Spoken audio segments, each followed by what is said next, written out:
Hi, this is Alex and I'm back with another episode of CEC Tips and Tricks. In this series, we cover some frequently asked questions from our customers from around the region. This week's question came from a customer who visited CEC and he mentioned that he was having issues printing on dark coloured shirts with the Ricoh Ri1000, where his prints would sometimes appear uneven.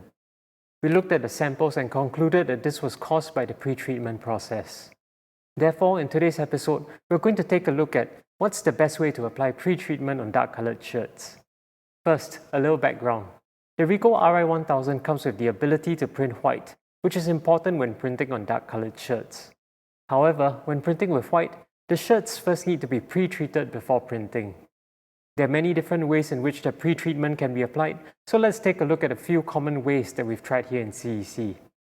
Before application, we will first need to mix the pre-treatment with distilled water in a 2:1 ratio.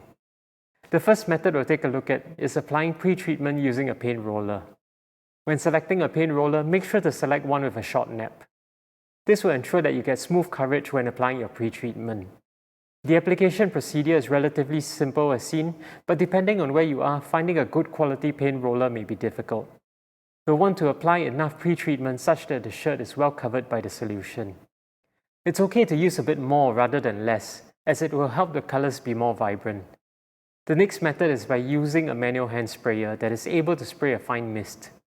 The benefit of using this is that it's widely available and the cost is low.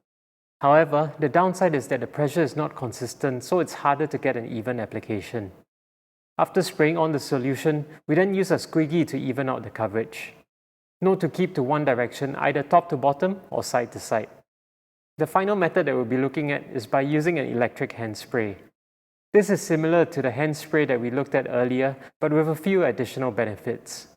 With this, we are able to have consistent pressure so that we can get more even coverage. The fan spray pattern can usually be set, and we recommend using a flat paintbrush shape.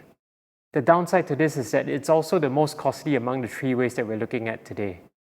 Once pre-treatment is done, we'll need to dry the shirt before printing.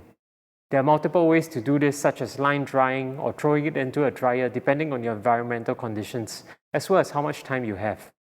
You can even use a heat press to dry the shirt if you're in a hurry. Just make sure that the heating element does not come into direct contact with the shirt. Once shirts are pre-treated, they can be stored till they're ready to use. In the next episode, we'll be printing on all the shirts that we pre-treated today to take a look at the difference in result from each application method. But that's all for today, and as usual, remember to subscribe and I'll see you soon.